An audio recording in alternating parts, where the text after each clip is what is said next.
Let's try this again. Good evenings, Link to Past League fans. I'm Kuchiri, and welcome to today's Link to Past League Week 2 Ambrosia match versus Frostbite 33 of the Fendrana Drifters and Darm Vineyard of What Are You Doing in My Swamp?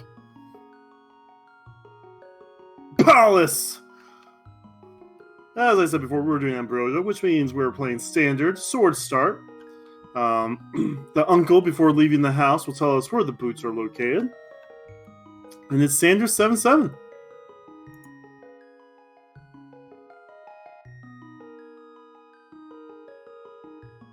Hopefully we'll get things started here shortly. They began a little bit late from the start time, but looks like I've got Plague Knight on Frostbite's side. Not sure who Don's using, and they're off. The boots are in the light world. Okay, so that's a whole bunch of locations where those boots can be. And we start with a Cannon Burna. We had a decent weapon to get through Hyrule Dungeon right now. Well, they also have the sword. Let's not forget, they start with Sword 1.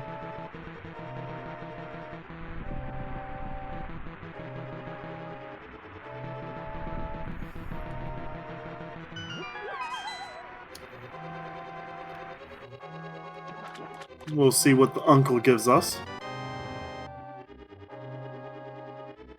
More bombs! Okay, so that'll give us a chance to check the back of the skate when we get to that point of the dungeon.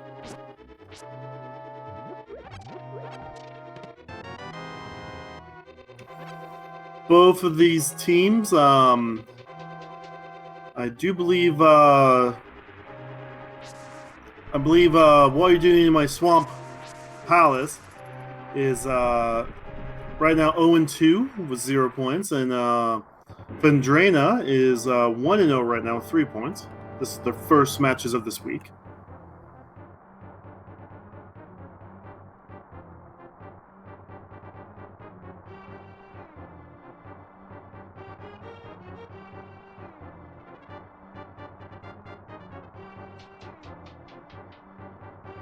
Question in chat, I do believe Mimic Cave is considered a Death Mountain check.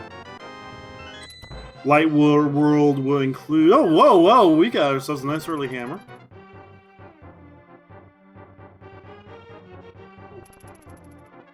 Yeah. Death Mountain, not Dark Death Mountain. They're not that cruel. They still give us about 20 locations where it can be.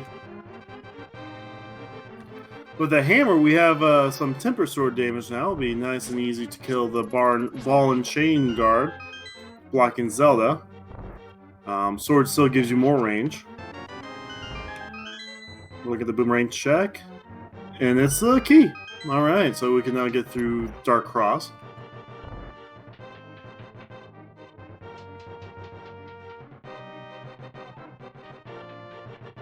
Frostbite is entering the most pointless room in the game. I have no idea why B2 Hyrule Dungeon exists. I've always tried picturing it like, you know, in like a map setting, you know, it just makes no sense. Frostbite does 2 hammer hits, gets the big key, and saves Zelda for $1.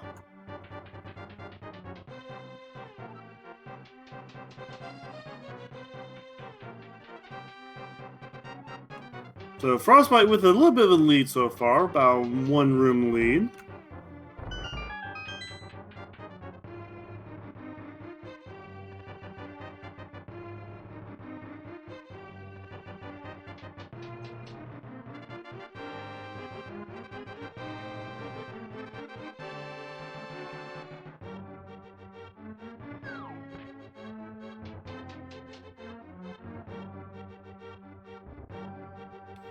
So I'm pretty sure Frostbite will be starting all of these Light World checks.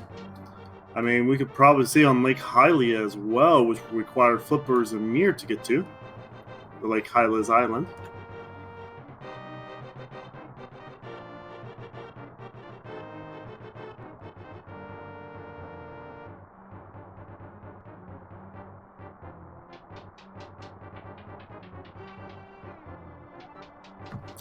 Frostbite's about ready to go into the escape portion of Hyrule Dungeon.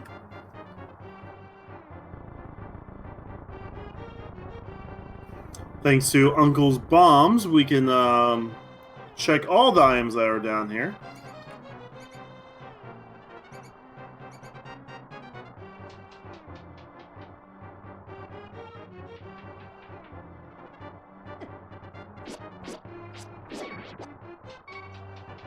Gotta be careful on health, though. You still only have 3 hearts down here. Don taking a safety heart. Oh, well, never mind. We have a heart container there. We're back up to 4 hearts, or 2 current active hearts on Frostbite. We'll see what Back of Escape has for us here in just a moment.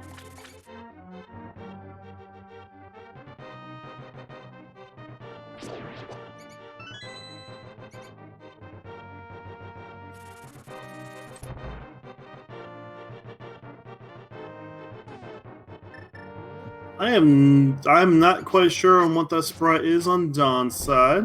I do know it's Plague Knight's on the left, which reminds me I need to play more Shovel Knight. 3 items back here. We have 20 bucks, followed by a piece of art, followed by the map, which means it will be an item in the Sanctuary chest.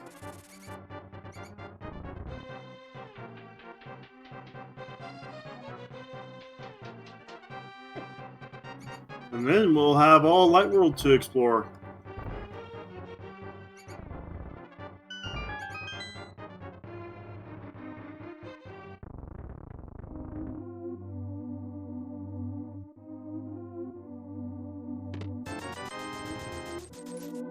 Sank chest today is 100 bucks, which will be good for the bile vendor. Plus, we could buy some bombs.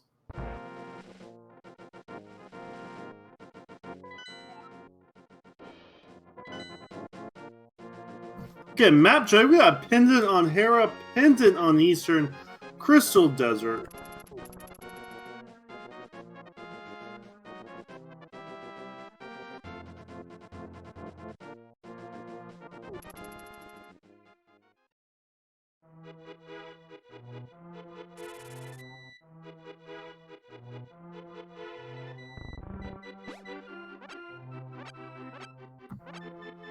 And tree pool, which is more bombs, so we're not buying any more bombs right now, which is really good.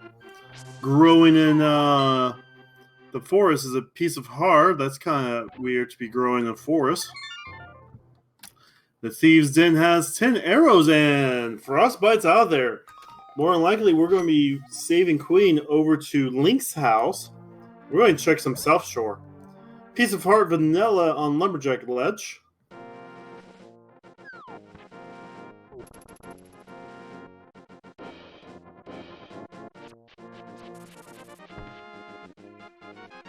And we're going to check out what's in the dam again. We got the hint that the boots are in Light World. Don Venture wants the safety. First chest we're opening up has 10 more bombs in it.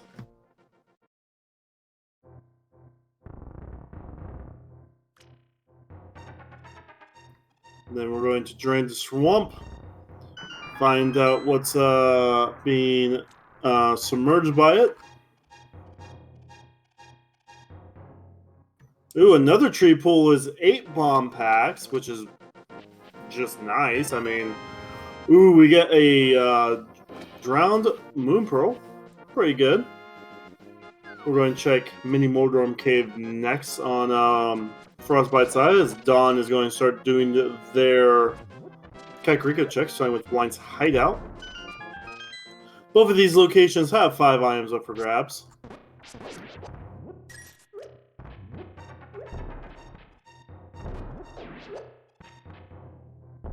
Ooh, Frostbite somehow missed both of those. Well, we get a piece of heart. The Master Sword.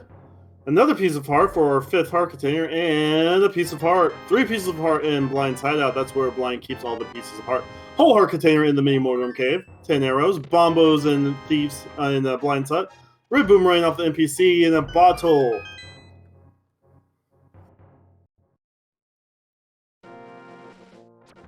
So both runners finding some decent items between the 2 locations. We get a battle now for Sick Kid. That may be a location that Dawn does abandon. And then, well, we get 3 more bombs. Keep our bomb count to 10. At the same time, we also get another piece of heart. Following that up with $50, $300, and the Temper Sword. We have Temper Sword right now in Kakariko.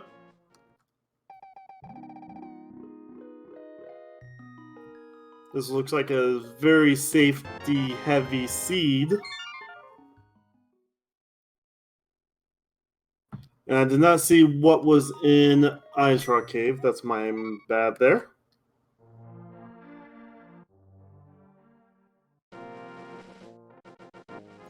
Chicken Hut's $20.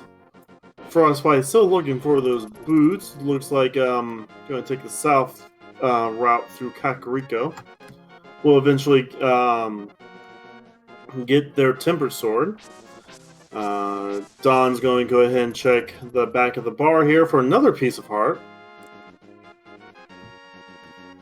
And so I saw no bottles, which means that'll be a check Frostbite can do on their first trip through that Don could not. I'm being told Fire Rod was in Ice Rock Cave.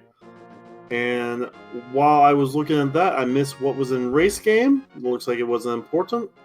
I also missed the library. 20 rupees in library, whole heart container in Race Game.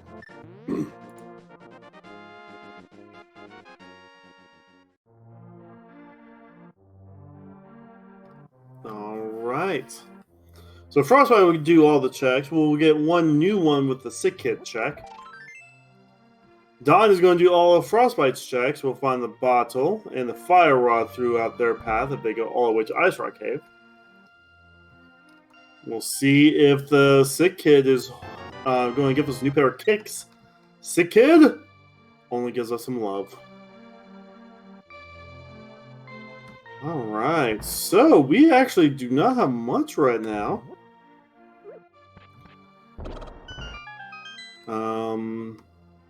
So logically, we still have Agina's Cave, and we have a whole bunch of checks in the eastern area. Altogether, that's anywhere from... Oh, also with Ambrosia, I should also mention, bosses hold items. That's one thing I neglected to mention while I was introducing Ambrosia. So, without a bow, the best we can hope for in the eastern area is 5 items. Then Agina holds 1 item. So right now, in logic, unless we find a bow in those 6 checks, there's 6 items that we have no clue about. We also did not see what was on Lake Hylia's island. But we are going to get a bunch of money on Frostbite's side, plus the Master Sword. Don just using sword beams to tear through Mini Moldor.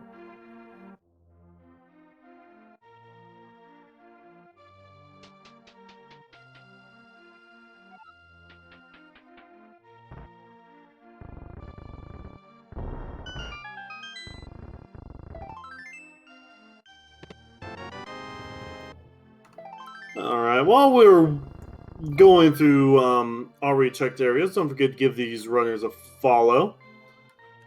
Fendrana Drifters is one of the favorites to get out of the Pyramid Power division.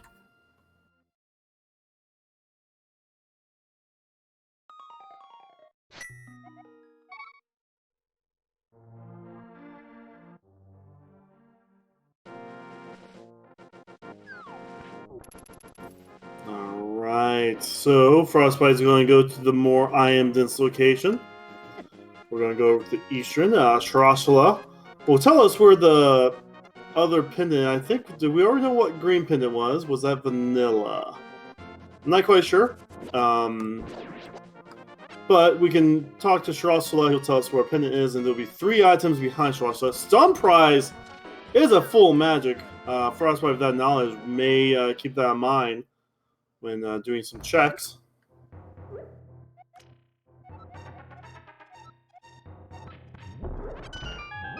Ice Palace is our 3rd and final pendant, so we now know where all the crystals. We don't know which crystals are good crystals.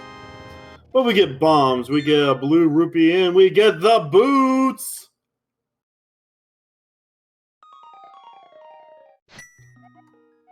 And now we get to go fast. This now opens up Pegasus Rocks, where Frostbite's going to right now.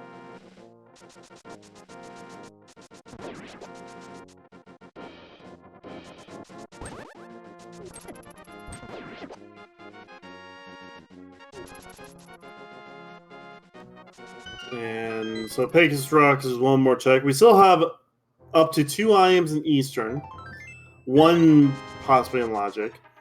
And we get a piece of heart from Pegasus Rocks. So Eastern still may have The progression. The Frostbite with the boots is going to go check to see if Aga is required.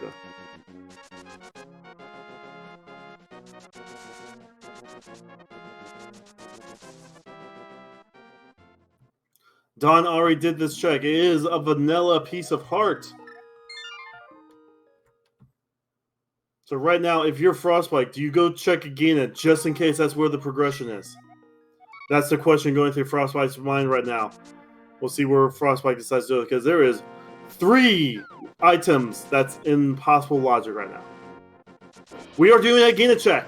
All right, we got a 50-50 between these 2 runners. We got a big key, first chest here in Eastern. There's only really 3 more checks. That is in logic without the lamp.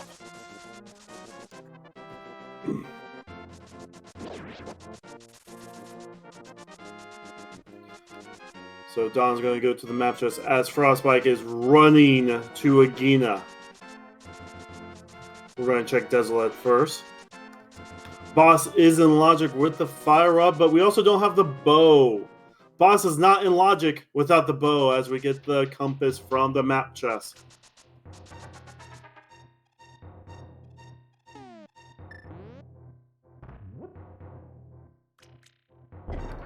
Agina has a gift for us down here as long as we blow up this wall. And oh, the progression is in Eastern Palace. Don is currently in the lead right now, going through the Salfo's room with the sword beams. We're going to check the compass chest. Compass chest has the magic powder. Oh, this opens up 1 new check with the hammer and the magic powder. We do have the magic pot unlocked. 1 last check we have in logic here in Eastern. We're opening a big chest for the bug catcher net. There is no item in the vanilla big key chest because the final item is on Armos. This now means Don will have to decide between Magic Bat and Agina. We'll see. Don is going to Magic Bat. Good call from Don. That is where our next progression has to be.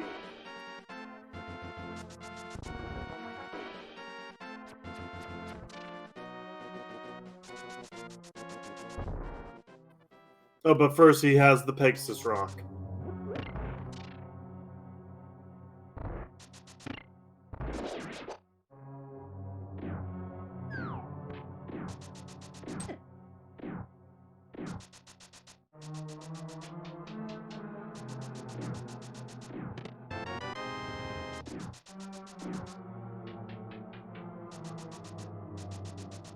So Frostbite will be gaining the magic powder here shortly as Don is rushing towards the bat.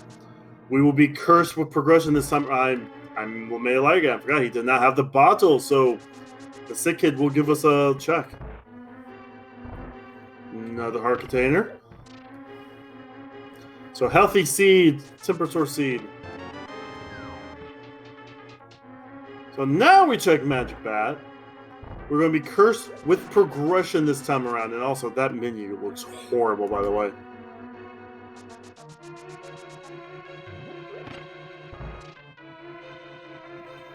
So our progression curse this time around is...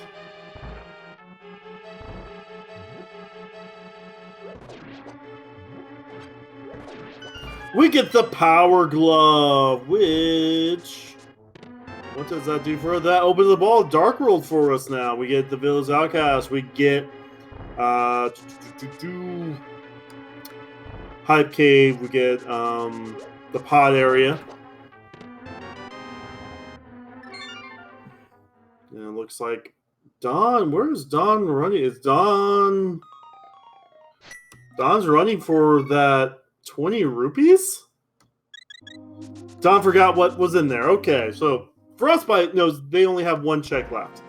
So by the time Frostbite gets the Power Glove, they will be back on equal footing.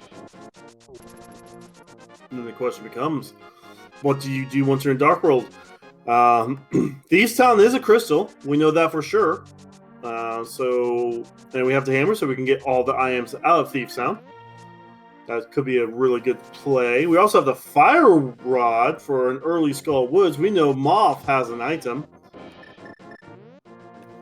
So both of our runners can go ahead and do Skull Woods Thieves Town right next, back to back.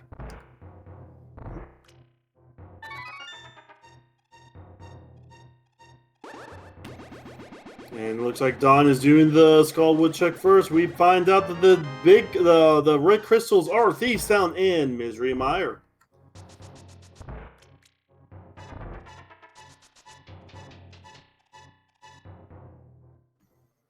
Frostbite and all the other checks will be following Don into this part of Dark World. Frostbite's just a few seconds behind Don now. And Don is doing the checks front to back. Not a fan of this format. When you know Skull Woods has an item on Moth, I would go straight to Moth. And you have a decent chance that the other item is right there, and Don is following that right now as Frostbite starts moving towards Dark World.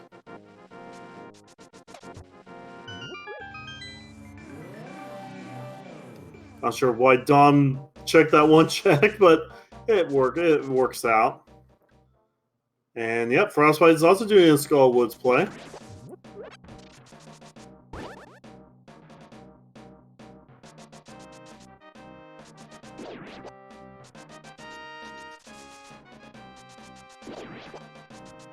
So Don's going towards the back, so is Frostbite.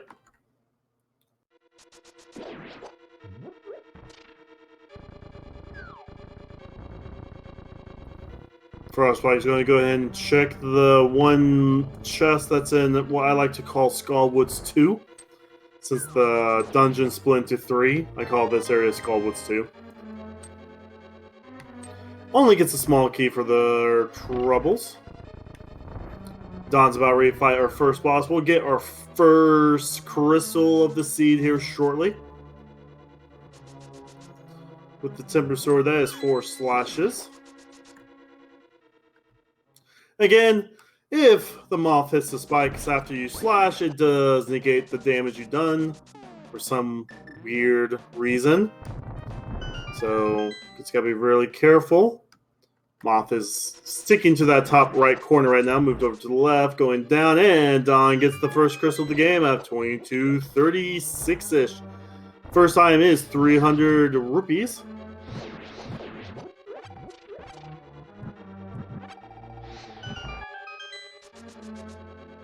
Ooh, Frostbite with a very nice magic pickup. We'll have more magic against the boss coming up. No one saw that whiff. No one. Now we're on the hunt for the second item in Skull Woods.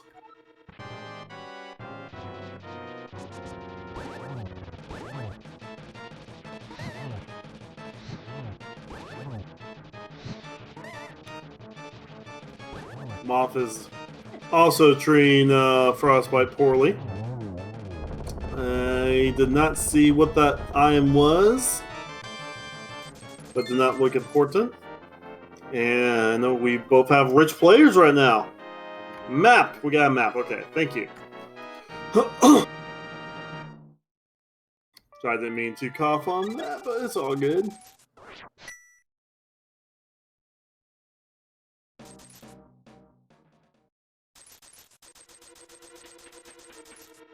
Alright, so Don is going to check the vanilla big key chest.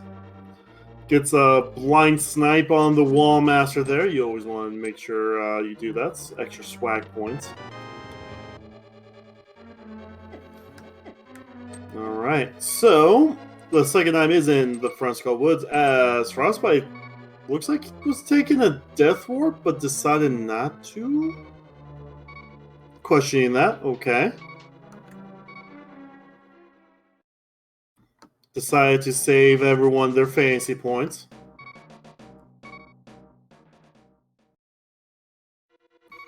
He can't play without the beeping hearts.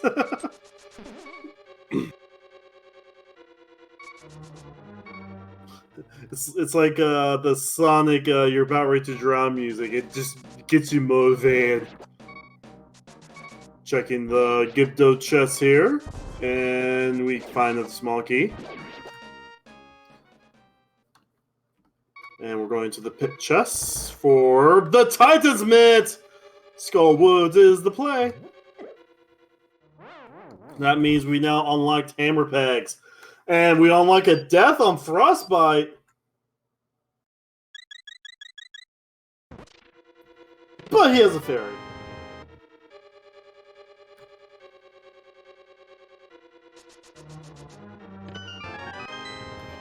So Tom's going to go ahead and check Bumper Ledge, which only has 20 bucks today. That check may have put him back behind a little bit.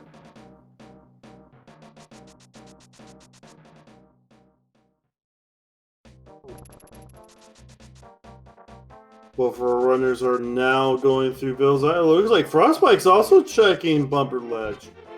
Don is going to check Sea House. Sea House has $5 for visiting it.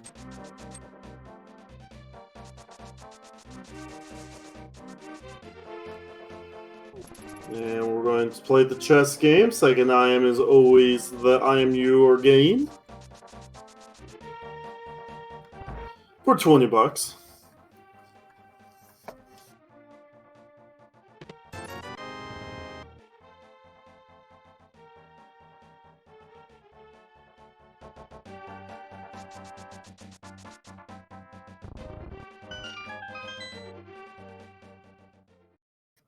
Alright, so Thief's Town. We have 3 items outside that I am being held by blind to find.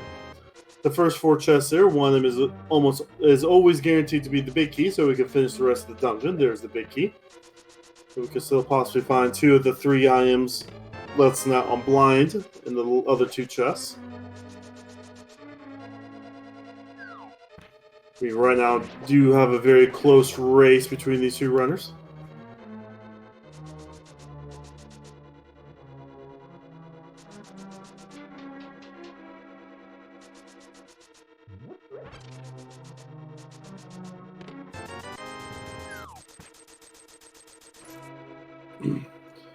We found more money, and we found the ethers. So that means between the second floor, or first floor, and the basement, we do have one more item up for grabs.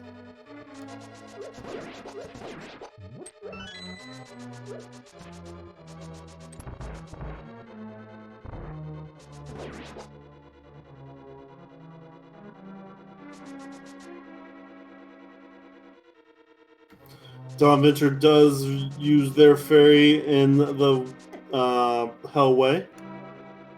Frostbite almost got the picture perfect there. Has taken the lead.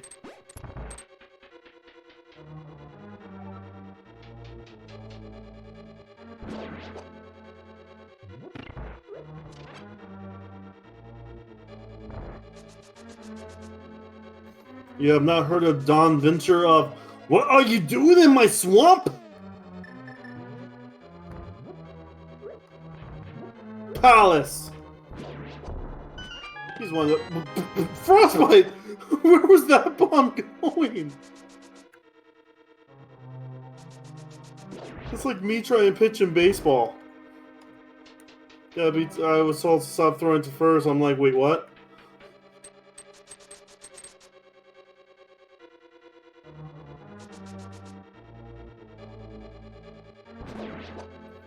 By the way, I think there's an unspoken commentary rule that every time you say Don Venture's team name, the pause has to be longer.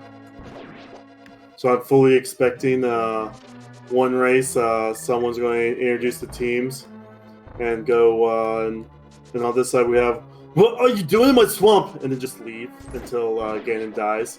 Palace!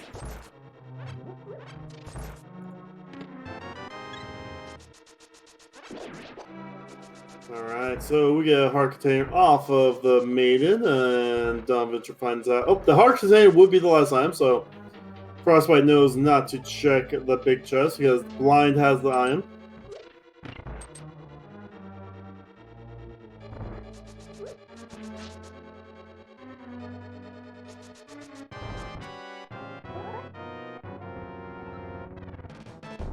The pun today is the beach. I'm not sure I can make it. Ha ha ha ha ha ha ha ha ha. Anyway, so most runners know that blind is a script. 3 hits per phase. As long as you do it just right, blind will never go to the bottom half of the map. And we get some safeties. And that's a death on blind. For 20 bucks. So both runners will have 2 crystals once Don finishes their script. And we got more Villas of Outcast checks, the brewery, and hammer packs.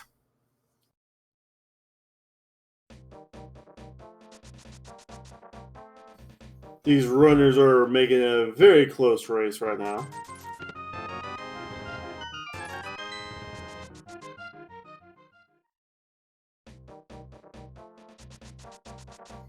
There's still other checks, like we have Zora and Logic with the gloves.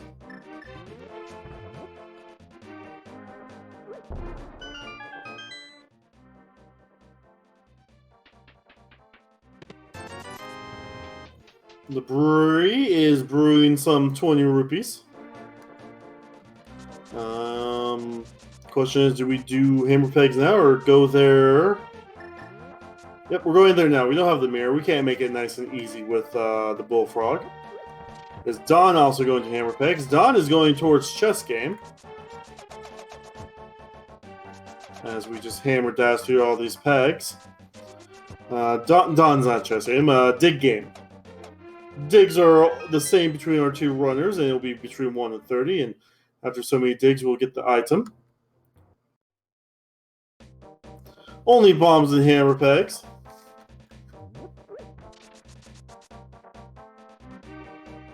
And we get the mirror. Okay.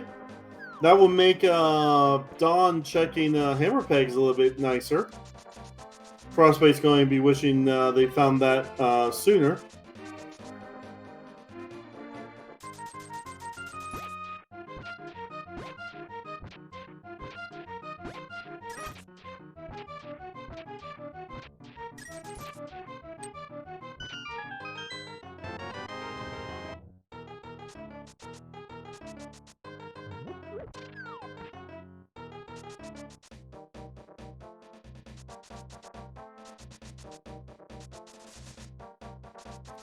Alright, so we will see what the Smiths gives us. More likely we'll also go ahead and grab the purple chest.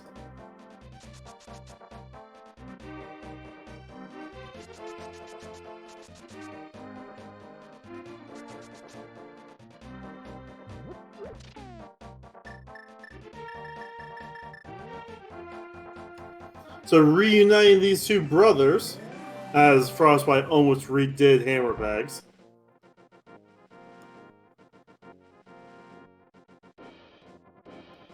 Do you find out they make arrows?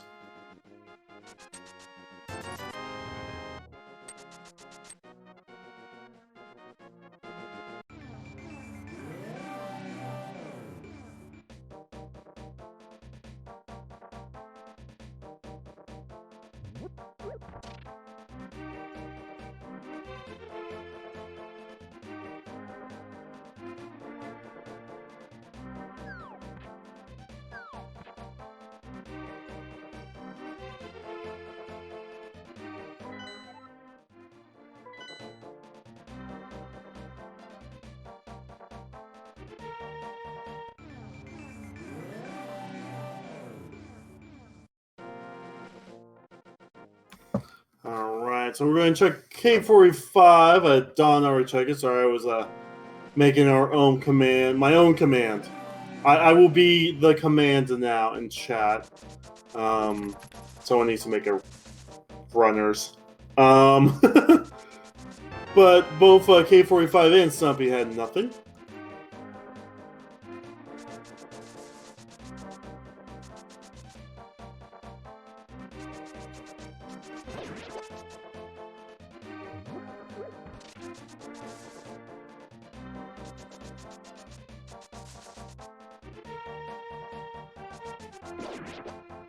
Question, Cat, did both runners forget their purple chest? No, there's a freaky little thing with the purple chest.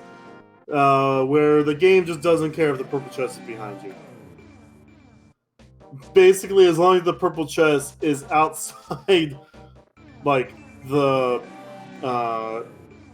dark house, the dark whatever.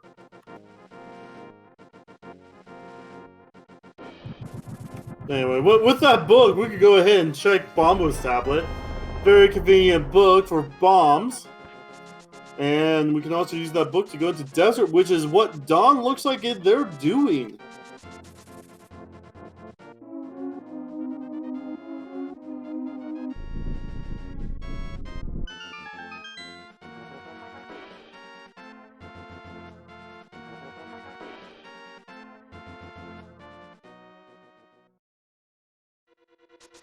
So,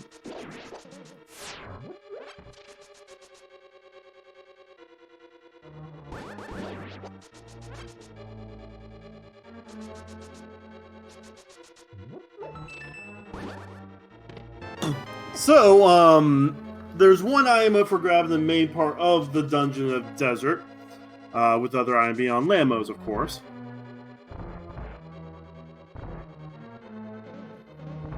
So once we find the item, since we have the big key, we're going to go straight to Lamos.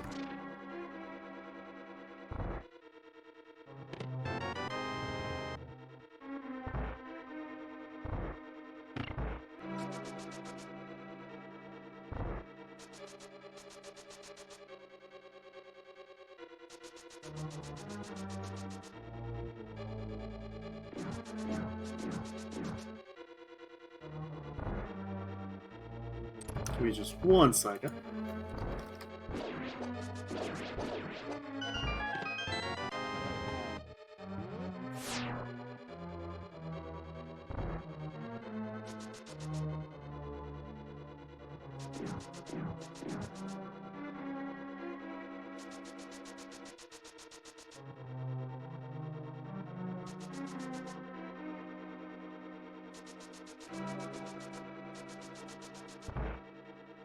Alright, sorry. We did find the flute in Desert, which means we can now fly all around and check Meyer. Meyer is our other 5/6 crystal, which means doing that will open up the Pyramid Ferry to our runners.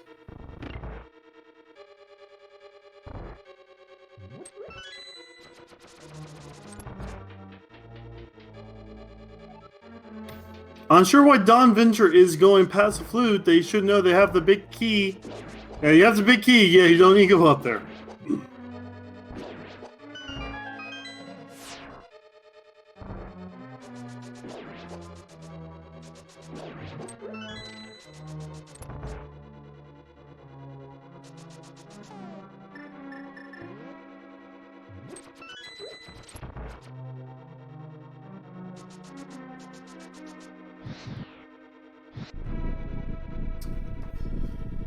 With the fire rod and the timber sword, killing the Lamos won't be too hard to do.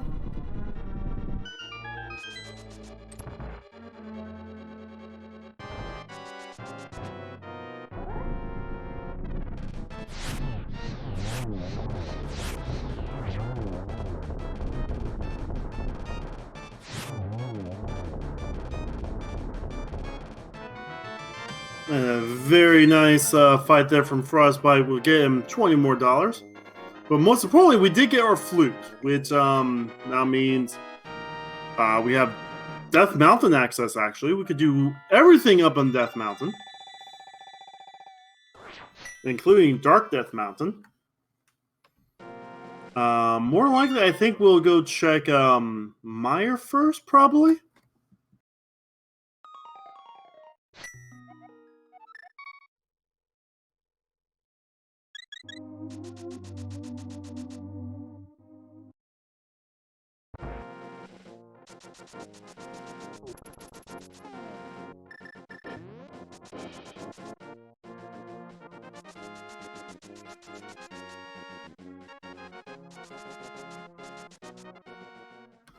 And Don had a little bit of a longer fight against the Lamos, but it's all good.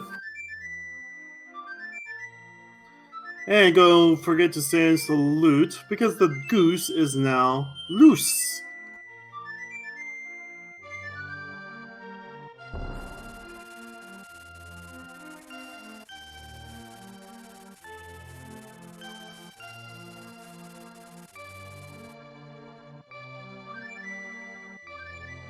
Alright, so as Frostbite just randomly walks into a wall, we'll see where they decide to go. And it is going to go to Mire, which means we'll check Mire Shed. We'll check what is required to enter Mire. Plus, we'll check Checkerboard Cave.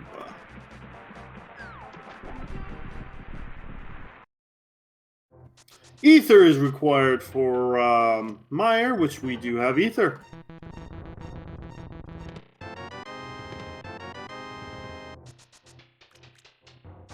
And nothing in Mire Shed that I saw. I saw the single arrow. As Dawn activates their flute. Question is, does Frostbite decide to go into Mire to see if that one item in there is the Cane of Samaria? This happened once already this tournament where the Cane of Samaria has been in Mire. Only $20. Nope, we're going to Death Mountain. Or wait, I was made a liar. We're going to Hype Cave.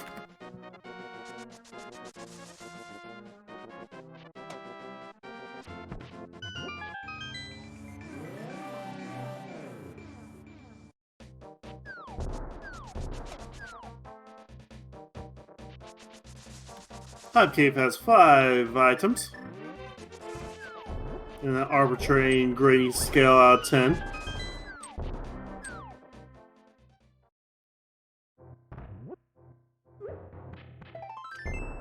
First item up for grabs will be the Piece of Heart. We're going to follow that up with $50. $50. 10 arrows and a heart container. That was nothing.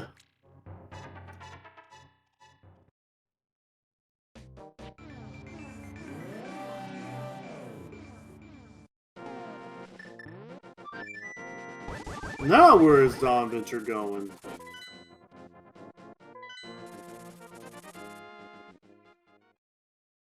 Oh, Dawn Venture's doing Hype Cave. I was sorry. For a second there, I had the two runners confused.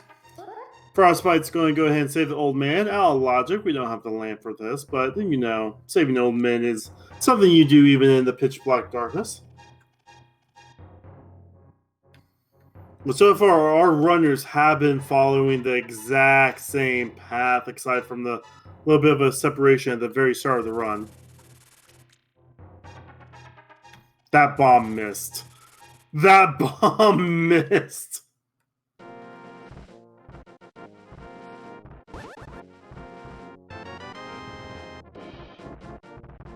Old man today gives us the butter sword, the golden sword.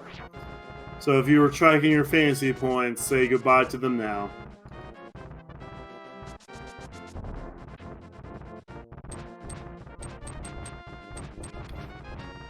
And we get dead rocked.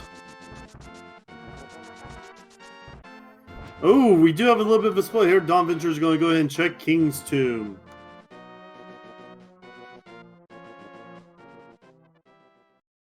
We are still looking for flippers, bow, ice rod, and hookshot.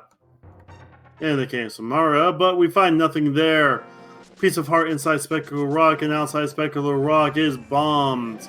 But we will still go through this portal. Ooh, do we check Spike Cave while we're here? That's a possibility. We don't have a green potion, though, to make things a little bit easier. And Dawn's also climbing up. We'll check Ether Tablet.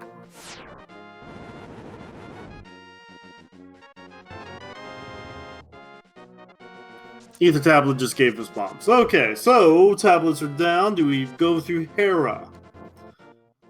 2 items in Hera. Do we go ahead and Frostbite's walking in?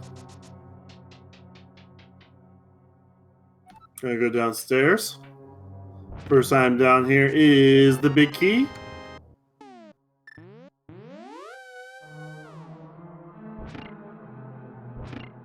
Remember, with Ambrosia, that means there will be an item on Moldorm. So we find an item here. We do not. We going to leave the dungeon?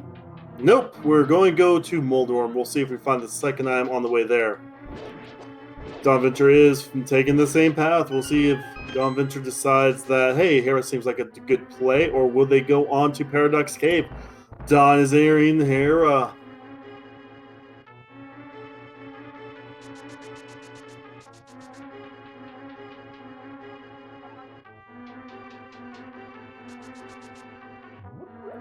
Two items in this room up here. We got the big chest and a small chest. Hopefully we find the item here. We do. That means we just go straight to Moldor. We slash its tail twice and we call Hera a day. But Dawn is bouncing out Hera. Just a couple of days ago, Moldorm had the ice rod in oh, I can't remember who faced. It was Gloin and can't think of who he was against. And there was a pendant Hera as well. Moldorm goes down. We'll see if history repeats itself. For a piece of heart. Oh, there was only 2 pieces of heart in there. Don Venture made a smart play by not getting the pendant.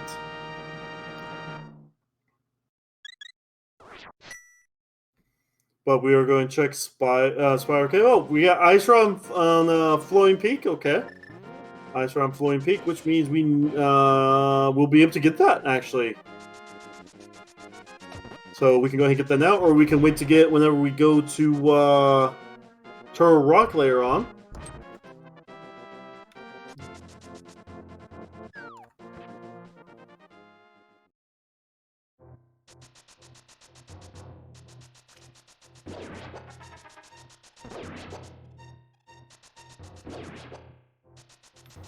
Paradox Cave has 7 items, and then we'll go to Dark World for a few more. First 2 items here in Paradox Cave. We have a piece of heart and more bombs.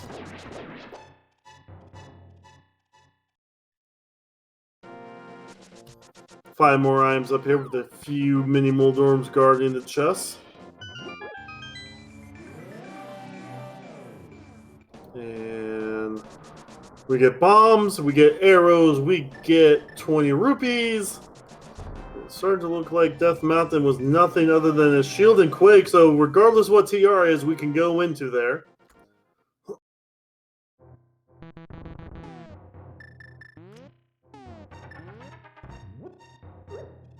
But we do have 2 items in the Super Bunny Cave. We do also have that 1 check and hookshot cave in Logic.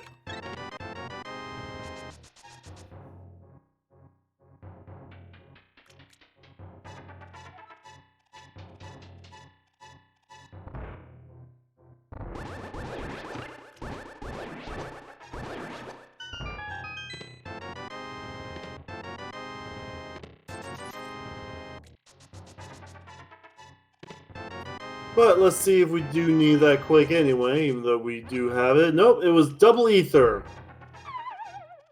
Don Venture's going to open up the door. Unless Don Venture knows how to hover, we're not going to do much in there.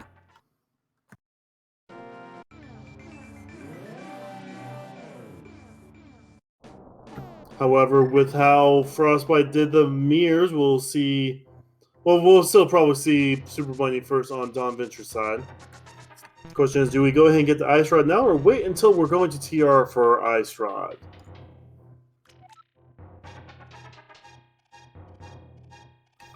But the 2 items in Super Bunny Cave is going to be the lamp, which now puts Easter into Logic, and the Cane of Samaria.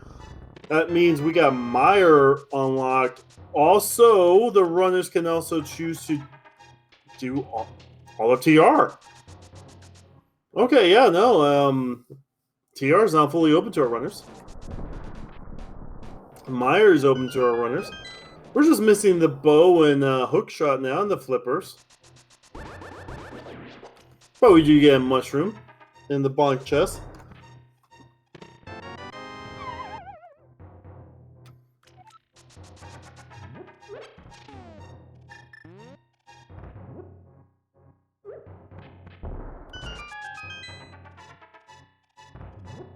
Now, is this going to be a run through TR for both our runners?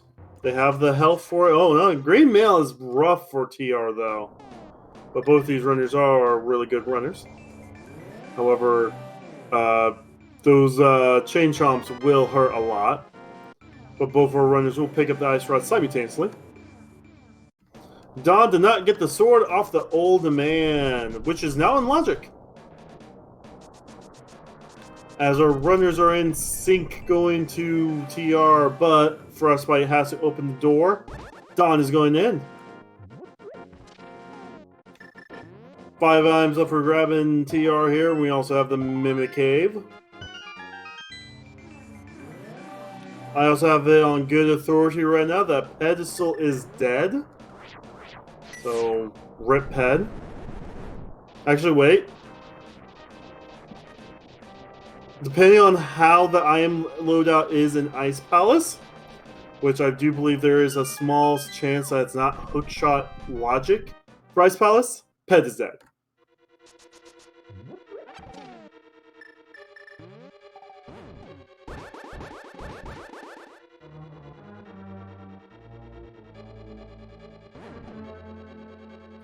Oh no, Dawn messed up the Fire Rod room. Okay. Decides instead of taking the time to swing it around to leave the room completely.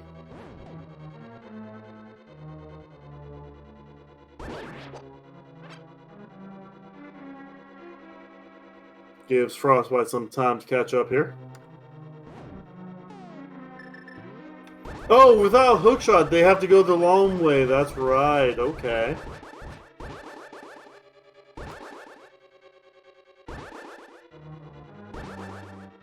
Again, I think it would have been faster to just keep on going. But that's just me personally.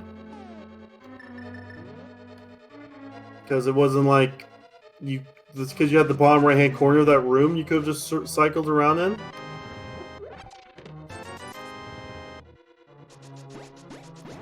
But we get our first item, which is 20 rupees.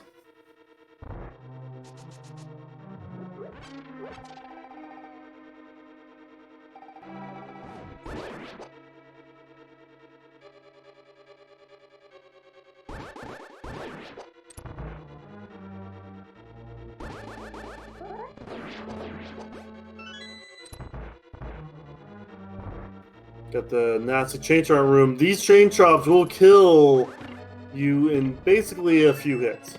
They do a lot of damage, but we do get a full heart container to make things a little bit nicer. These runners are back in the same room. These runners also have magic powder, and there is a bunch of anti-fairies that they can turn into real fairies if they don't run into a pokey. But they do have, and I think they also have the bug catching net too, which means we can still have all these safeties for our runners. This room coming up here is safety heaven if you like to have the fairies in your back pocket. It looks like we have vanilla big chest, and is that a fish? I definitely have to play the Plague Knight DLC to find out why there's a fish there. But vanilla big key. And we're done with the first portion of TR.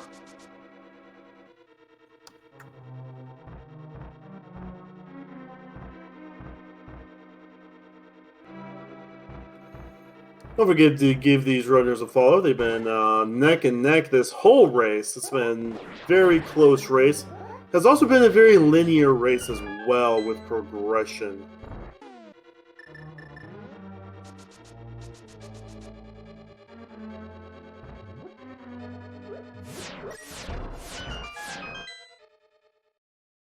We are looking for a bow, a hook shot, and the flippers. Which means more than likely we will have a go mode swamp unless we don't find the bow until, glass.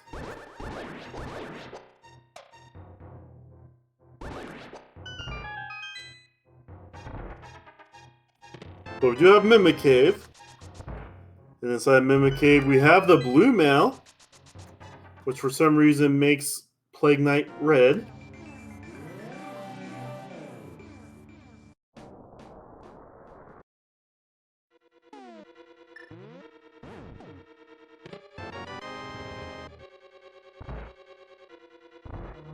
We're near the end of Turtle Rock here.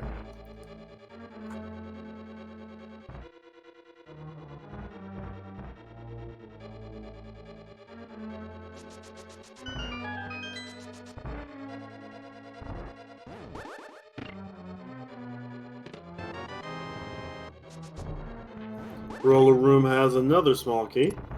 So I do believe we found all of our small keys. Yep, we have all of our small keys, which means the other 3 items are on Laser Bridge, and of course the one that's on Trinex.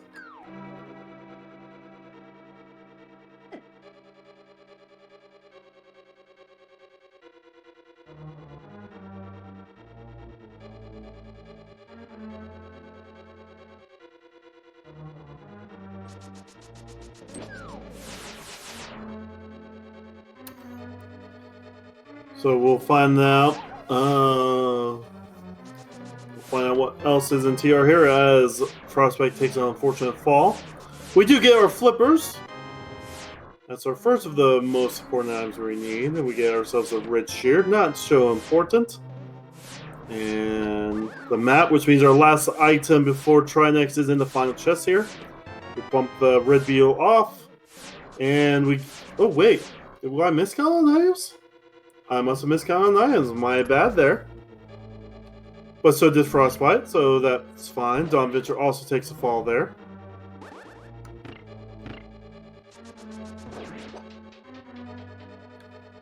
And we got ourselves a Trinex fight on Frostbite's side here in just a few seconds.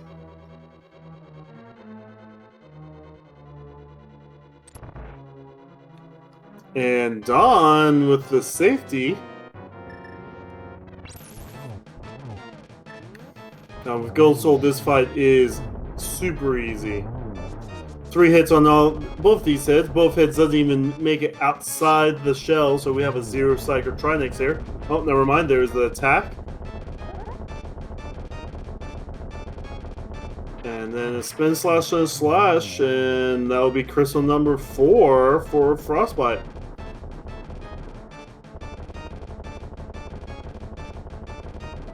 Plus, what other item do we have here? The item that Trinex has is a Piece of Heart. So that opens up Ice Palace. That opens up Waterfall Ferry, Zora, and Zora Led. Well, Zora's been opened up, but Waterfall Ferry.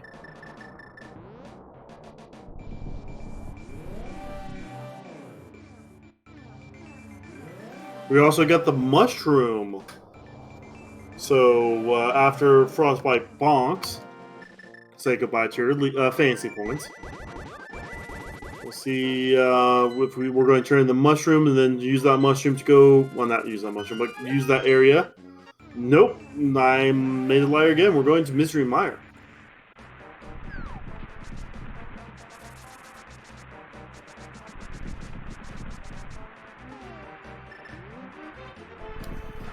So Frostbite is hoping for mostly Godmire. We're looking for 1 item and the big key, and then we'll go straight to the back.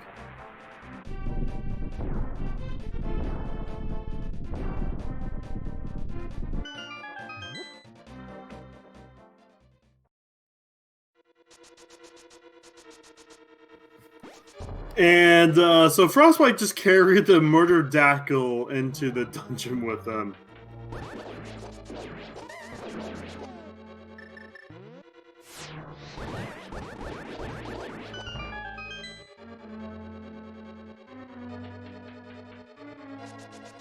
Alright, so Frostbite, again, is looking for the 1 item and the big key. If we find those nice and early, it will be a Godmire. And Dawn is following the same... Guys, don't you have your own routes? I mean, come on!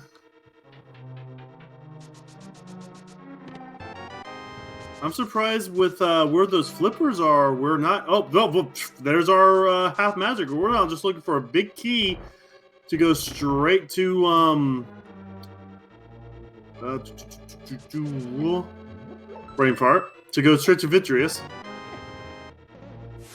And small key, no big key, so we're going to be on big key hunt.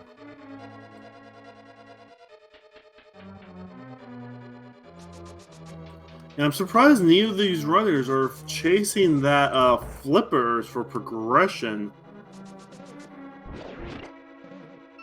I mean, they probably would have been doing this dungeon the same way regardless, but still.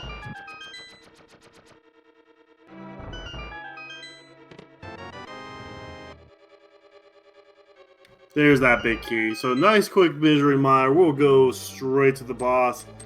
And we have the cane. We'll probably the cane to burn us, or we'll probably just use the cane to burn us to stay inside the boss's hitbox and swing the gold sword.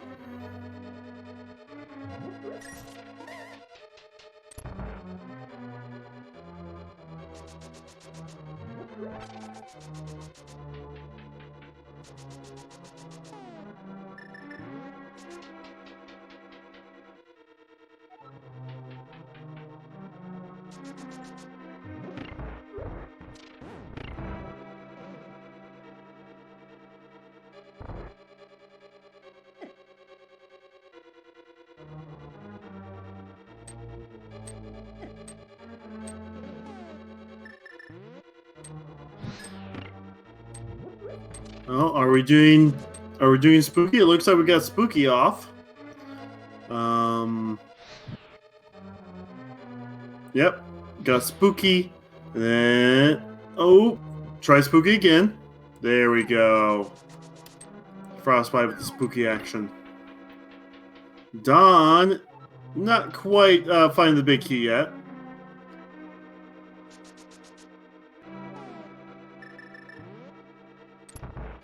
And we have our vitreous fight with the Cannon Burner. Then we're just going to activate it. We're going to stand inside the hip. Oh, actually, we're just going to dash back and forth. That works as well. Oh my goodness. Oh, that's actually very, very sexy. Zeo Psycho Vitreous with dashes. And we just, bounce Vitreous in the corner with a few sword slashes. And we get ourselves $5 for our efforts.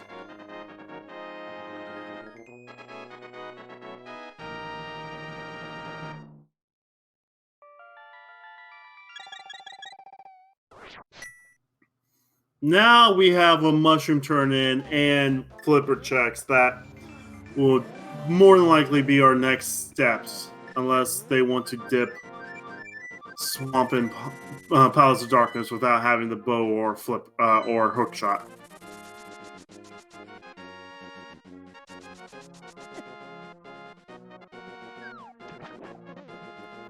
Alright, so it looks like we are going to Zora from Portal 8.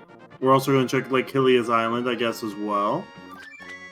Well, there's a bow right there. We found one of our bows. So Frostbite's going to go ahead and go to Dark World and grab that bow and probably run to Pod.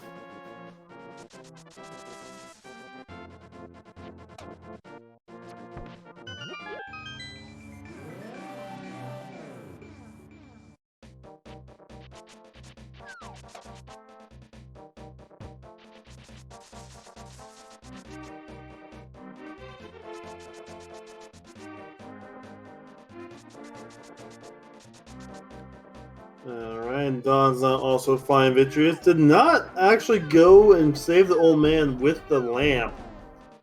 So that's a check that's being orphaned right now. So more dashes through Vitreous here. Gotta be careful with bonking. And Frostbite gets their bow. And we were probably going to flute to 5 here. And we're to 5, and we'll go to Pod, where we have 4 items up for grab, plus 1 on the boss. Don gets the Vitreous kill. We'll see what Don decides to do. Now, if Don decides to do flipper checks or mushroom checks and find the hook shot, they're not in like a GG situation, but they'll be in a decent advantage over Frostbite, who's going to be probably full clearing all Pod looking for a hook shot.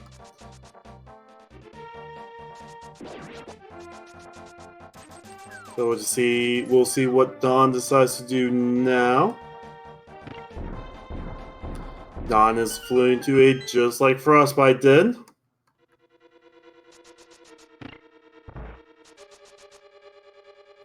And I do believe that's a swim to Hobo.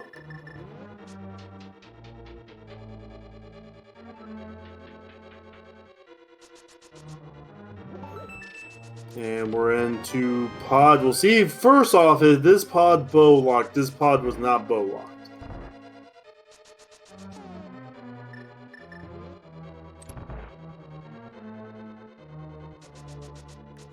And the old man under the bridge today will give our runners a piece of heart.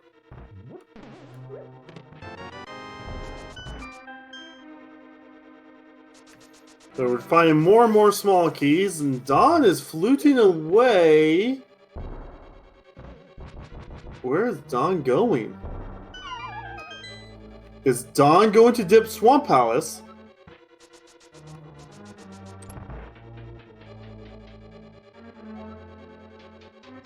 Don did not see Hylia's Island.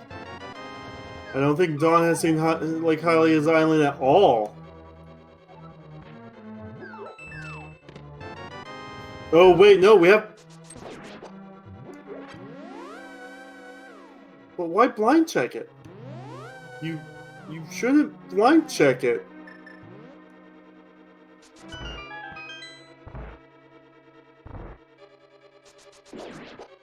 Yeah, he has not checked this island at all, and most runners don't blind check it. That's just weird. Okay. And a flute to 5.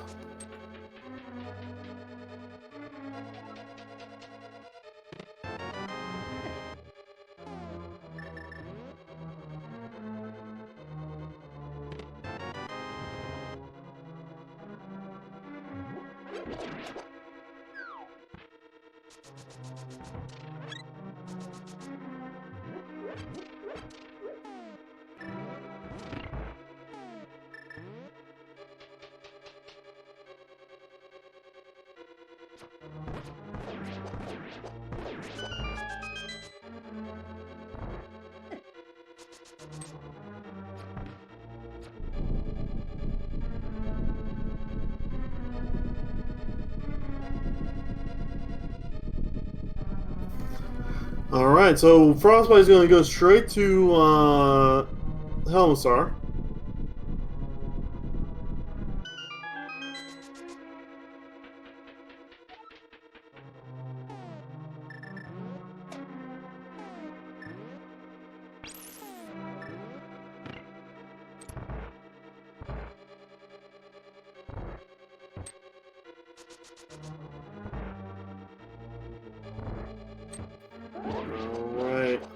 Apparently, being told in chat that Don checked the island on their way to Eastern Palace.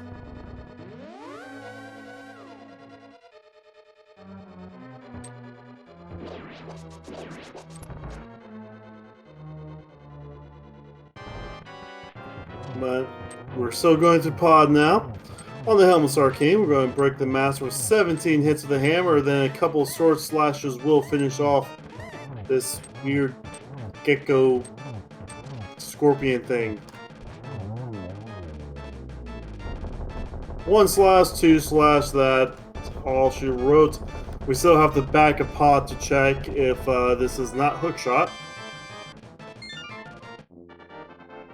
But it is hookshot! Frostbite's in go mode at 1 hour, 9 minutes, and 10 seconds.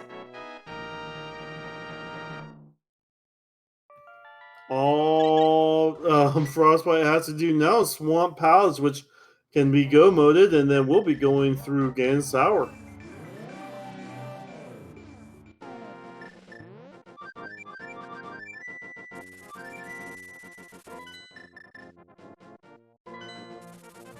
This is still a race between Frostbite and Don Vineyard, which they've been a race this whole time, but they've been following the same route this whole time as well.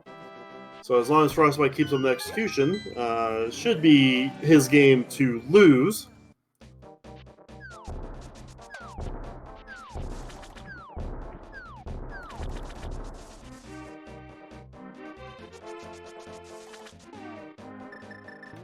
Looks like Don is going to go ahead and go to the back of pod, though.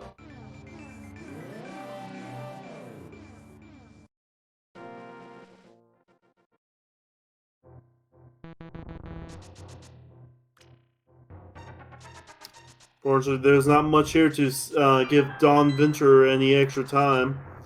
Missing out on the gold sword, plus we'll be missing out on, oh, that's about it, honestly. We really only found one botter per runner. So, low ball seed. As Don Venture gets the hammer yump. For 300 rupees.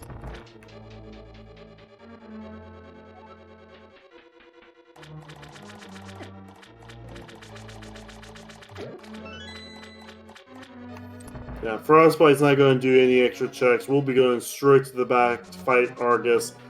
We have Blue Melt. We have Gold Sword. Yeah, no, this is going to be easy for Frostbite.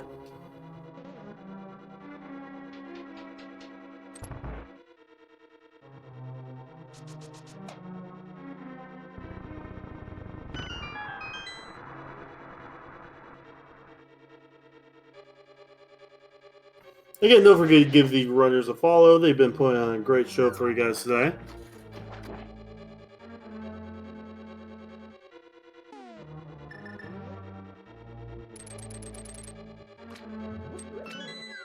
I also want to thank Dark Diplomat for being the awesome tracker today.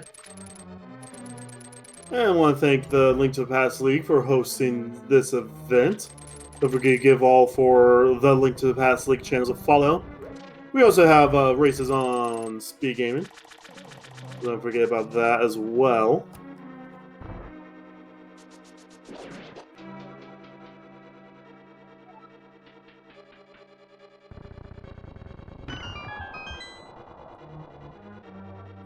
Don Venture is now going to be grabbing their hook shot. Will be basically a Swamp Palace behind. Because we now know why Frostbite is in Swamp Palace.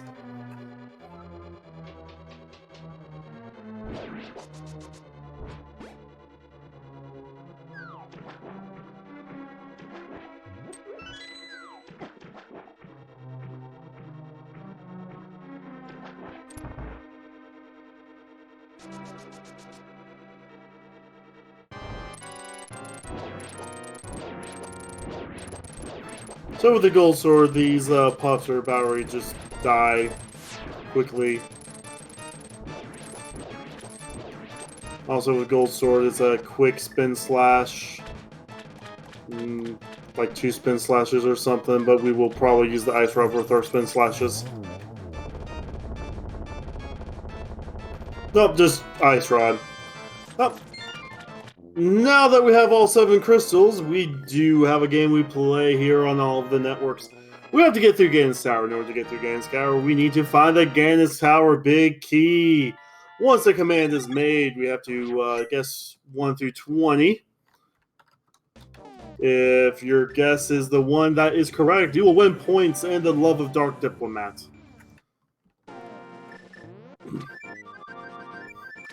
Don't get all your guesses in at once, folks.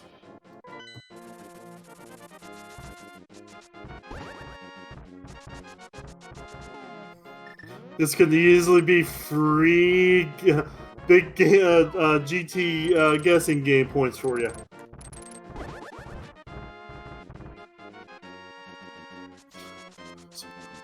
So Don Venure is about 5 minutes behind with the go modes here.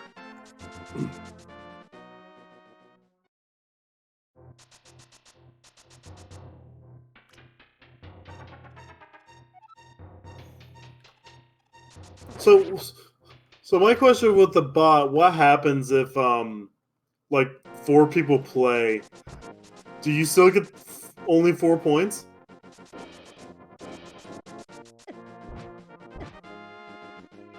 While everyone else that guesses correctly gets 5? Is that how that works? I might need to get with Synac and find out if that's how that works.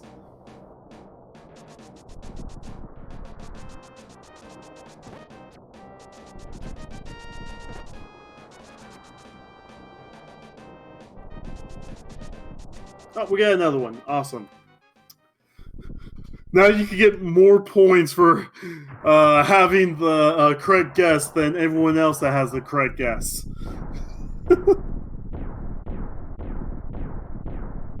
And don't forget to tell anyone that follows Link to Past League about these channels. They're not as big as the Speed Gaming channels. We just started using them earlier. Oh, actually, 8 points will be awarded to the winner, apparently. Okay. We're going left side. Left side, we'll start off with the torch for being number 1, and the torch is a small key.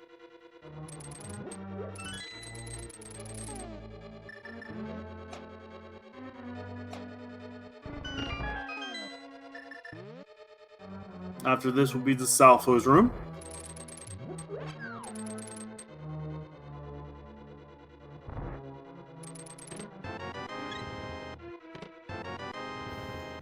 Number 2 is a big heart. Number 3 is a small key. We're up to 3 small keys. Number 4 is the red rupee. And number 5 is 10 arrows. We are doing Dark Magician struts, y'all.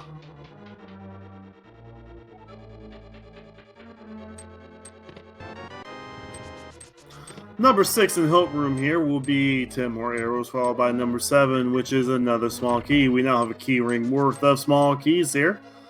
We're going to move on up. We'll see if we have the tile room for number 8, or we just run on past. We are running on past.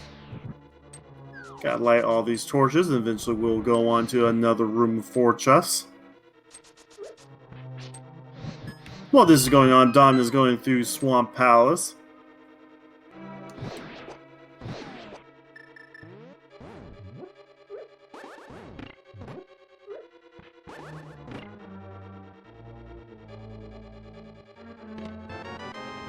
Alright, over here, we got 8 for another small key, 9 for bombs, 10 for bombs. You pick up some bombs, and number 11 is the big key. Good job to Dang Girl. You guessed that big key correctly.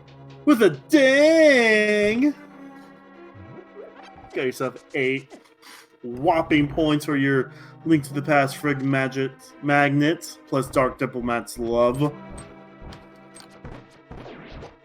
Let's take a look at the leaderboard. I was in second place a couple days ago. I have fallen down to 1, 2, 3, 5th place.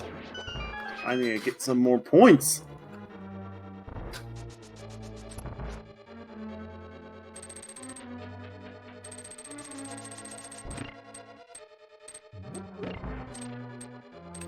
But we now have to go through the gauntlet.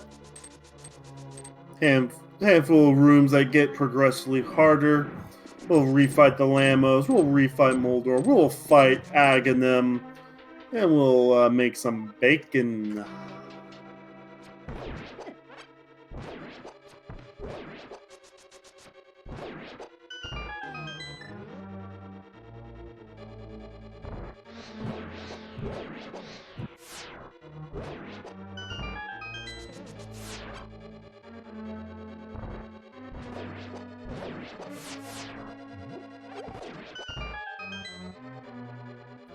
Dawn is currently on the Argus fight, making their way through it.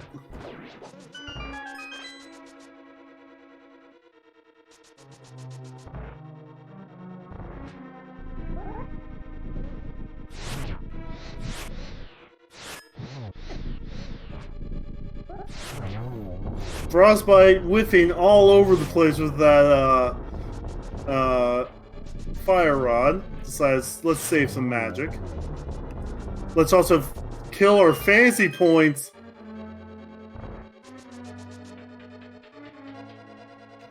Don will now be going up there.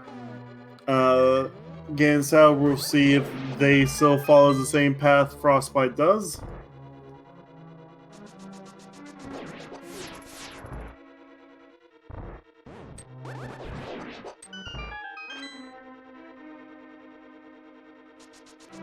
Oh, that room was so smooth.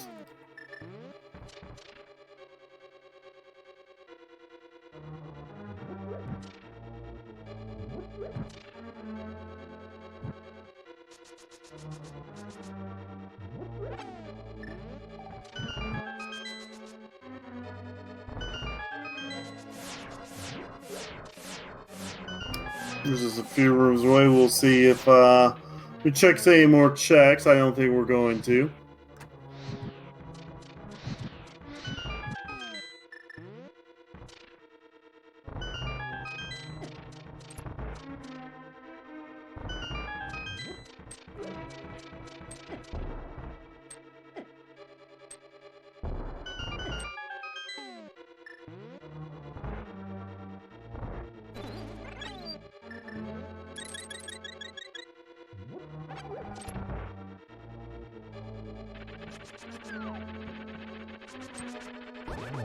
We're on Moldorm 2. 2 more slashes will finish off Moldorm as Dawn is making their way to GT.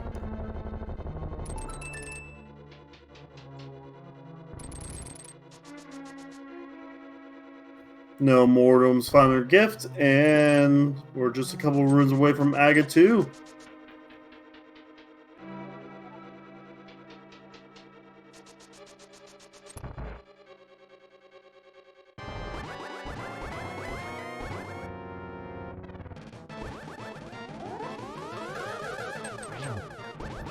With Aghanim, we gotta throw some fireballs back in his face. Unfortunately, we did not get the right angle on that one. Only a single from that.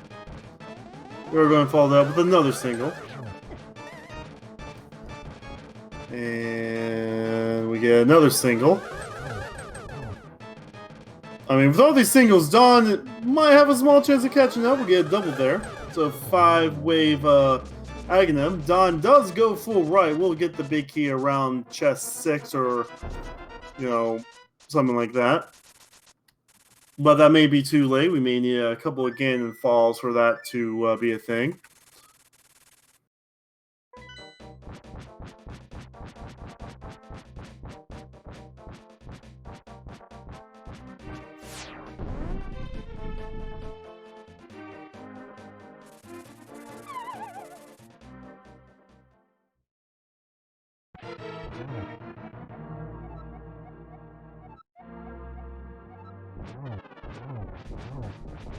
We're also going to find out where the silver arrows could have been.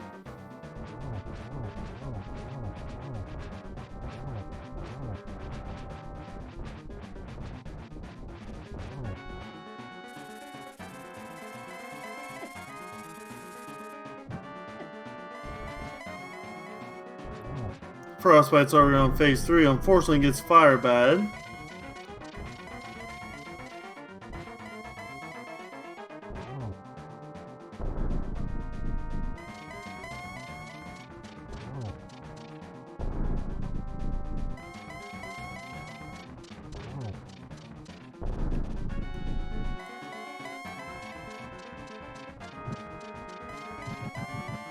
Ooh, arrows was in Ganon's tower. That could still be in the top floor.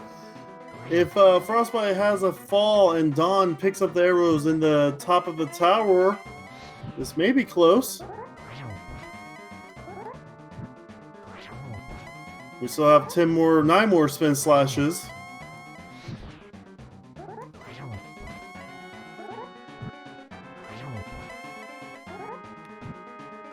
A fall may still happen. I know these are top runners. Sometimes nerves get to you.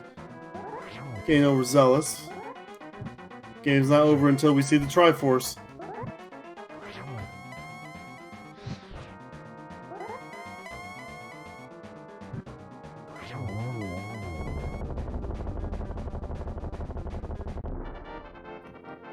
Frostbite does get the kill on Ganon.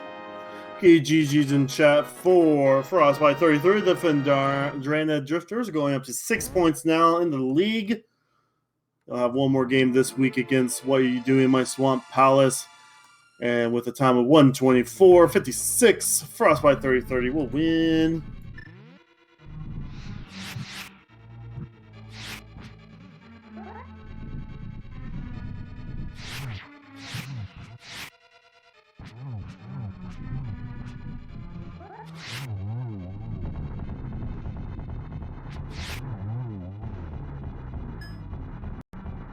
GG. How you doing today, Frostbite? I'm doing great, Kucheri. Thanks for that. Thank you for the GGs. I know it's sort of tough to sometimes call these by yourself, but I'm sure you did a great job, and I'm going to watch it back. But I'm pretty happy with that one. Oops, I'll shut that off. I was watching the end of the stream back on my iPad while I was waiting for the timer to tick Yeah. down. Um, Yeah, no, trust me, I don't want to hear myself. yeah, exactly. It's awkward. No, honestly, let me just write it for 1 second here because I got the whole thing. I was, you're done, so I've been thinking about it overall. I mean, obviously, herp derped in the beginning when I didn't go into Eastern Palace because I found the boots, and I was like, oh yeah, this is going to lead to the Dark World. And then as I did save code, I was like, oh, this literally opens one spot, and there's 2 spots in Eastern Palace. This is really stupid. And then the other thing I thought was really funny is I just set up a Death Warp in Skull Woods, and then I realized at the last second that I still had the fairy. So then I was running around the whole back of Skull Woods in the front with no help, and of course I ended up dying and using the fairy anyways. But yeah, I feel like basically if I didn't scout Hylia Island before I did the Pyramid Ferry into Pyramid, into Graveyard Ledge, into Mushroom, into Catfish, into Zora area, it could have been a heck of a lot closer if not a different result. But seeing that bow there, and then that basically leading me right to the hook shot, I was pretty confident I was in a strong position at that point. Oh, yeah. I had a lot of stuff left still that I didn't check. Oh, yeah, no, Don was able to check the island on their way to brain fart. Eastern early? Yep. Yeah. Yep. Man, I never do that. It's burned me more than once. Shout out to my boy Illis. And it's an SMZ3 thing. In SMZ3, you always check it because that's where you enter Hyrule from for the first time in SMZ3. No, but yeah. I'm always like greedy, so I'm trying to skip those little things because like I always hate when I do that check because I'm more to do it in like a mode like Insanity where I'm buying bombs going to Eastern, something like that. But I always feel like every time after I scout Hylia Island, I just jump into the water there within the next 10 minutes anyways, and it's like I've double scouted it twice within the first half hour. So like I totally get why people do it, and I sometimes do it myself too, but not this time. But no, this was like, honestly, compared to a bunch of the other seeds I was seeing, the boots were fairly available. They weren't obviously in CAC or Mini World Arcade, but Saha's Plaza is pretty dang free. Wasn't like, deep in GT or something like that. And, yeah, that's happened twice this week already. GT boots. Yeah, the practice seed I did this afternoon was GT boots, and I guess in one way that's nice because you can sort of like, well, not checking lumberjack, not not checking library. There's various checks that honestly the GT boots can sort of get you 4 or 5. Or I guess it's like 2 locations, the library and the lumberjack that you don't have to scout, but that's about it. But no, I don't know. I'm like hit or miss on this mode with that boots hint because I feel like half the time I try and rush the boots hint like I'm assuming everyone does, right? So if I get like an Eastern Palace, I'm likely to go there almost immediately, like right out of escape, and just hope it's not the last item. But it always seems to be the last item. So it's like this balance of, okay, do I go to Death Mountain when I can only check a couple things and maybe get the boots at a Spectacle Rock Cave, or do I just put that off forever or whatever, right? So it's a fun mode, but I much prefer sort of the dungeon routing aspect of it, and this was an amazing seed for the sort of Ambrosia dungeon rules more than the sort of hint itself. The hint just kind of reminds me of hints, which I don't really like, but I love the dungeon stuff because I was able to skip so much. I only had to check 3 chests in Mire. I only had to check a couple chests in Skullwoods. I skipped a bunch of Hera, even though I didn't need to. Desert was the same way. Eastern was sort of the same way because in a normal mode you might have been compelled to check the big key chest after you found the powder earlier, because that could have been the 3rd item. But I knew the 3rd item was on the boss, right? So yeah, it was a fun seed, and I'm happy I won, and I felt like I actually. I played really well for once. I felt my execution was actually quite good. I mean, everyone, unless you're like super god tier, you can usually find a couple dozen things in the seed that you lost a second here or there that frustrates you, but I didn't have as many of those today, so I feel pretty good about it, and I restrained from bonking as much as I could. I'm a habitual bonker when I'm unhappy with myself in situations that I don't think will cost me much time, and I refrained as much as I could. I couldn't help myself after one of the fights. I think it was the blind fight that I screwed up the script for immediately. I was not happy with that one, but you weren't happy with the Lambo 2 fight either because you whiffed it's like 5 fire rods. I was not happy with that one either. That is correct. So your fantasy, the people who draft you for fantasy is going to have a word with you. Yeah, I know. Well, I did my best. I got gold sword too, which I guess isn't really good for fantasy either. But I mean, it's not like you can decline items like free enterprise or something like that, right? Like you find an item, it goes in your inventory. So I laughed about that silver is up at the top of GT, especially. I'm not sure if they're at the top of GT, but I didn't check GT. But Don checked the rest of GT. It's within the other. It could be in the big chest. It could be also in Bob's chest or Rando room or we checked all that stuff. Yeah. Okay, that's cool though. But yeah, that was a fairly fun free seed. I enjoyed myself. I didn't get too frustrated at any time. You can always think back and like, I feel like I kind of like the 1v1 format because I find it easier to keep my spirits up because I know that Tower of Hera play doesn't immediately mean my seed is over, whereas you got a big race with a bunch of people, you make that play and it's probably good night, right? So I felt pretty good about this one, and GG's Don, who just joined us. Yeah, Don finished with a time of 131.35. Unfortunately, we were not able to call his fight due to the interview, but Don, how you doing, man?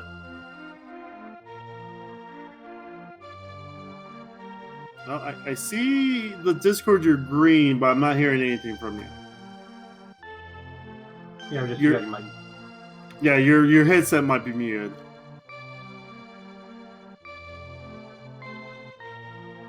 Wrong mic. Okay. Good talk. All right. So this seed was basically a very linear seed. Yeah.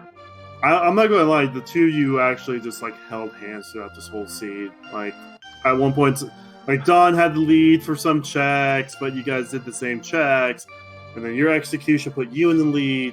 Like the only reason right now you guys have that like 7 minute difference in time is Don full cleared pod. Yeah, that's not surprising to me. I got lucky. I like to make that play. I feel it's objectively the right play when you get a big key, like it's pod, so it's like nuanced, right? And there's a million different rules I have in my crazy brain when I'm thinking about it. But like, if I've checked all 6 front chests and I have the big key, I'm 100% going to the boss if it's a crystal, double so in Ambrosia, because if it's the item like it was, I don't have to check anything else. And no matter what, I do have to check the boss. And I think objectively, the fastest way to check the boss is after the front 6. If you have the big key, just go hit the hammer and go straight to the boss. So that got lucky. But in other scenarios, where I'm missing more items, maybe it's a pendant dungeon, it's a little bit different. But I really like to route pod that way. I think pod is my favorite dungeon because there's all kinds of different gambles and plays you can make to try and save time and inevitably cost you time or whatever. But it was. I'm really happy that the bow wasn't in a lot of different spots, that it was where it was, and I found it when I did. I feel like I was going to pod pretty soon, and I don't know what I exactly would have skipped before going to pod. Basically, I don't think it would have been very much just how the seed would have broken out. Spike Cave would, I think, have been the only thing I would have skipped, but it was just it was a good feeling to find that there. So yeah, it was a fun one. All right, sounds like Don, you got your mic on? I believe so. There we go. That's volume. GG's, Don. GG's. I felt like I made a lot of very minor mistakes. Nah, I'm going to be straight up, but you may have heard me tell Frost here and a second ago, you guys were basically holding hands the whole scene. You found the mirror before you did hammer pack. So it's like, there was small stuff like that put you into the lead in some checks, but pod was what separated you guys.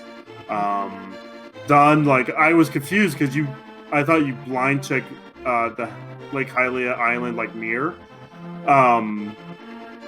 But then you were like, oh yeah, no, it's, I checked this earlier, but yeah, no. No, but, so what made you, knowing that this was an Ambrosia seed, check the back half of pod instead of going to Helmsar? I don't know, after hearing Frostbite talk, he made a lot of sense there. Like, there's going to be an item on the boss, and like you're already going to get the crystal anyway. There's no reason not to do the boss first. But in my head, it's just like, all right, full clear this. If it's not here, go somewhere else. That's how my brain was working at the time. So yeah, I totally get that. It's super easy. Like, this is a big muscle memory game in that you're often like, it's not like you're not paying attention to what you're playing, because obviously if you weren't, you wouldn't be doing very well, but you're always running these other calculations in your head. It's like a constant iteration of your routing, right? And it's very easy to get into that sort of, like, it's a very common play. You don't find the big key and you're out, you go to the front. And once you've done that, it makes absolutely the most sense to clear the dungeon at that point. But I feel like a lot of dungeons, I don't know, I like to rush the boss, and I didn't used to in like Misery Mire, but now that I've gotten more comfortable with like the Mire 2 fast strat, I like to rush that boss. I like to rush the Desert boss. I like to rush the Hera boss. Any boss that's in a non-linear dungeon, I feel like if you check it first, maybe it doesn't give you an item, maybe it does, and if it does, maybe you can save a later check. It might just be the second check at the back of the desert, which saves 10 seconds or whatever, but everything counts. So, and I mean, I've raped a ridiculously stupid amount of these things to try and figure out these nuances, because I'm like addicted to it like an addict. So I'm not saying that's healthy, it just is weird. So, but no, this was a pretty interesting seed. In that once you got the like TR care package on Death Mountain, you kind of knew exactly what was going to happen. You're either going to find, it felt like I was either going to find everything in TR or a couple of things in TR, and then it's just like pick the right dungeon of the things you found to go find the other things you're looking for. So yeah, like once I saw you done, I'm like, all right, there's a chance that he like did pod first, and that was the difference, because then you wouldn't have to full clear like other dungeons, if that makes sense, because you knew you were in Goma. Yeah, exactly. But yeah, like I went like Mire, I went like TR, Mire. In my brain, it said ice was a dungeon, like a crystal, but it wasn't. So when I fluted over that direction, I just committed to my mistake and checked Hobo before fluting out to get the bow first. Oh, I see. Yeah. So like one thing I like doing is just committing to my mistakes, because you're making a mistake anyway. You might as well like be efficient about making that mistake. Yeah, I would even call it. Yeah, you might have been a mistake in this situation, but I kind of feel that way too. Like you can't go back on your decisions, and sometimes decisions are intentional, and sometimes they aren't intentional, right? So, and I feel like, especially in like this is a zero-sum mode. It's 1v1. You lose by 1 minute, you lose by 30 minutes. There's some pride and whatever in the factor, but the reality is it doesn't really make a difference in the grand scheme of things. And I'm a guy that's willing to just double down and double down and double down and double down, and then I'll last locate the Bombos medallion in the first chest in Eastern Palace in an hour and 45 minutes, or whatever the case may be. So it works both ways, but I totally get that mentality, and I agree with it. I feel like you got to stick with your plays. You got to make nothing will lose you a race faster than half committing to plays and then going in back and doing a different play and then half committing to a different play. Like, you got to just be efficient. Exactly what you said. Like I was feeling pretty good about this run. Like I felt like most of my movement was on point. I felt like finding the items was like good timing for each one. Like it was pretty evenly paced. I wasn't like searching for the go mode item besides the last hook shot. It was a linear seed. The game just basically told you where to go. You found your flippers, and then you knew your bow was unlocked, which unlocked pod, which unlocked the hook shot. Well, even before that, right? Like the fire rod was super early, which led you right to the myths, which led you right to the mirror and book, and then that led you right to the flute, which led you right to the lamp and the cane of Samaria, which led you right to the flippers, which led you right to the bow, which led you right to the hook shot. So it was like insanely linear seed, and it wasn't even like, it was like directly leading to the items, basically in the most convenient spot to check. It wasn't like the whatever was in Graveyard Ledge or on Catfish, or it was very convenient from that standpoint. I laughed so hard when I found the mirror at the game, because of course I had just done hammer pegs, And it's like, well, we're double dipping this screen twice in a very rapid succession. But I'm always going to make that play without the mirror because I'm maybe hoping never to check the purple chest, which obviously wasn't going to be possible in this seed. But finding the mirror made checking it very convenient because if, you know, that could have gone very differently if the mirror had been in a place like Hype Cave or Catfish or something like that. Right. But it was friendly on that front. But anyways, I got to get going. I got some other stuff to do tonight. GG's Dawn, awesome race. I'm looking forward to our teammates race tomorrow night as well. And thanks to Cheery for doing the comms, and Dark Diplomat for the tracking, and Mathgirl for hosting the restream. Yep. One quick question: Who's winning tomorrow? Who's winning tomorrow? I don't know. I'm gonna pick my team. I know Jet's super salty about losing in the first week, so you guys better watch out. I'm just joking. He's a super friendly guy, and he doesn't get that salty. But no, it's going to be fun. Obviously, I feel like we got a pretty good team. We did well last year, and we are looking to improve. And didn't get the start we wanted last week with a 1-1 against another couple of good runners in Misha and Walsh. And you know, every week's tough. Like I like to think I know most of the people in this community, right? I play a lot. I'm not as active on Discord, but I race a lot. And there's people I'm not that familiar with. And every time I watch them, I'm like, oh, I thought I could easily beat that person. But it's like, if I do 2 wrong decisions, they're going to beat me. No question about it. You know what I mean? So just seeing how sort of good the basement is in this league. And I don't mean that to be pejorative, because it's not really a basement. Just how good everybody has gotten in this community is so fun to see. And the league's been awesome. And looking forward to watching this back and watching a bunch of other races. All right. Yeah, so apparently it's Friday that's when the race is. So I thought they play tomorrow. Don't ever listen to me about date times, man. I don't even know what year it is. I'm the worst at this sort of thing. I'm happy I showed up on the right day for this race. And no. All right. So aside from that, we've been on a little bit after the stream. So you've had your word, Don. Any last thoughts on the seed? More about the league. The going to week 1, I was pretty confident our team's going to go 2-0, but we ended up 0-2, even though we were ahead going to the Gans Tower phase, and we just kind of like threw our lead. So I was kind of hoping to like prove ourselves by, even if I don't win, at least show the rest of the people in the Pyramid of Power division that the Team Swamp Palace is not the weakest team. Yeah, no, I was surprised that, going after the reveal, I was like, oh man, Team 63 and 3rd, we're probably the weakest team, and now here we are, 6 points already.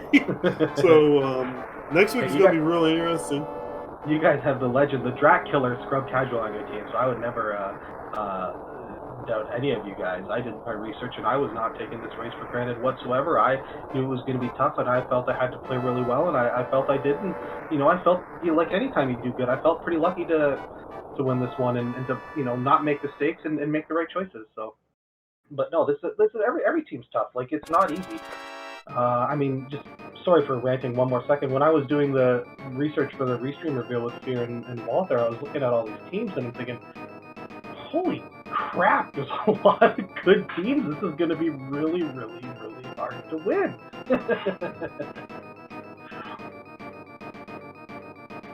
But yeah, that's it's been a blast. Looking forward to the mess that will be Atomizer next week. So. All right. Well, we do need to wrap things up here, so don't forget to give these runners a follow. Thank you for keeping an eye on this network. We still have more races. I've been Kuchiri, and may the Triforce be with you, and I hope you guys have a great night.